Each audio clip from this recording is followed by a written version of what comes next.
નામ લેવું છે? મારું નામ ડોક્ટર પીકે સિંહ, ઇન્ચાર્જ મુખ્ય જિલ્લા આરોગ્ય અધિકારી, જિલ્લા પંચાયત રાજકોટ.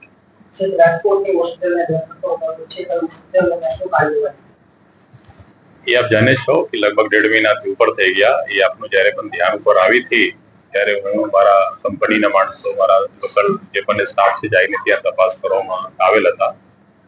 વચ્ચે સ્ટેટમાંથી પણ અધિકારીઓ અહીં આવ્યા હતા અને બધે સંયુક્ત રૂપે જે તપાસ કરવામાં આવી તો લેબોરેટરીના જે રિપોર્ટ છે અને એક્સરેના જે રિપોર્ટ છે દર્દીઓની આ હોસ્પિટલમાં બેબી જે મેલ ક્લિનિક છે એ 116 દાખલ દર્દીઓમાં રિપોર્ટમાં આગળ પાછળ કરીને જે વધારેના ચાર્જ સરકાર પાસેથી લીધેલ છે એના ભાગરૂપે મારા રાજ્ય સરકારના જે કમિટી છે નિર્ણય કરેલ છે કે આથી 10 ગુણા જે પણ આર્થિક ગડબડી કરેલી છે 10 ગુના ફાઇન કરી 6.5 કરોડથી ઉપર રૂપિયાના દંડ ફટકારેલ છે.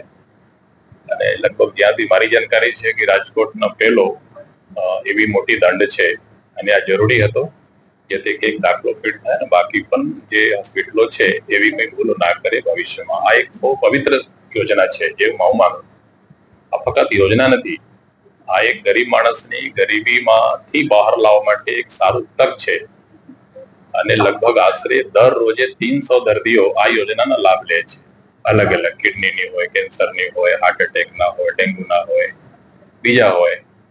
અને આ પવિત્રતા સાથે જો બની રહે તો એકચ્યુઅલ એના લોકોને લાભ મળશે. તો આ ગડબડી ધ્યાન ઉપર આવ્યા તો હું અને મારી ટીમ બધું તપાસ કરી અને આજે આપનું પરિણામ સામે છે કે સરકાર બહુ મોટી વસ્તુ હોય, કોઈ પણ વ્યક્તિ કેટલા પણ મોટા હોય પણ સરકાર જ્યારે ધારે ત્યારે એને ગુનાઓ તો બહાર લાવી દે. ગડબડી આ રીતે કરતા હતા કે જે દર્દી દાખલ હોય તો એની પોર્ટલ ઉપર તમામ વિગતો નાખવું પડે અને લેબ પાસેથી જે રિપોર્ટ આવતો એ રિપોર્ટ પોતાના રીતે આમાં આગળ પાછળ કરીને રિપોર્ટમાં અને અપલોડ કરતા હતા. એવા 106 કેસોમાં જેના એવિડન્સ મળી ગયેલ છે, જે મારી ટીમે બધું મહેનત કરી સ્ટેટ કક્ષાના અને મારી પણ અહીંયાથી એના ભાગરૂપે દંડ ફટકારવામાં આવેલ છે. अब આગળ ઓલરેડી સ્ટેટની મારી મોટી કમિટી છે, બધું પહેલું પર વિચાર કરે છે. આગળ પણ જે પણ જરૂરી લાગશે બધું કાર્યવાહી કરવામાં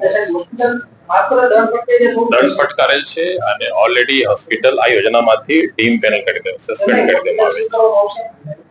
નહીં, આમાં શું છે કે કોઈ વ્યક્તિ વિશેષની પ્રોપર્ટી છે, એ કોઈ વ્યક્તિ વિશેષની વ્યક્તિગત માલિકીની પ્રોપર્ટી છે, પણ આપણા સાથે એક યોજના અંતર્ગત કરાર કરેલા હતા કે તમે આ યોજનાના લાભ મારા દર્દીઓ જેના પાસે કાર્ડ છે આવે તો એના તમે મફત સારવાર કરો અને પૈસા સરકાર તમારો ભરી દેશે.